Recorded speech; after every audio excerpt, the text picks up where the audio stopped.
We literally would not have this show today. We would not have the podcast if it wasn't for Microsoft.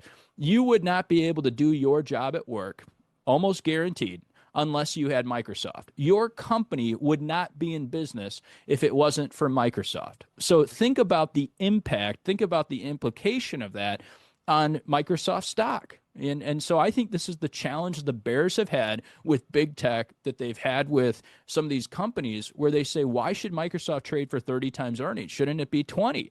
And I say, what are you going to replace it with? I think that's the real challenge. And so it makes Microsoft this great investment over time. Is it, again, is it possible it goes down 30% in a correction? Of course, you have to be prepared for that when you own equities, but think about what you really own. And so when you start to piece together your portfolio and you really understand what it is that you have, you understand what kind of companies you're buying, and you look at their cash flows and you look at their earnings, you say some of these companies are going to do well, some of these aren't going to do so well, but over time, most of them are going to survive. Most of them, even after a horrible incident like COVID, a horrible event where we shut down the global economy, these companies were resilient. Don't forget that. Most of these companies made it through COVID. So I think, this is my opinion, if you can make it through a global shutdown of the economy, you could probably make it through tariffs. That's why we told you don't panic. We told you don't sell, don't go anywhere, because these companies are going to make it through the other side alive, and they have.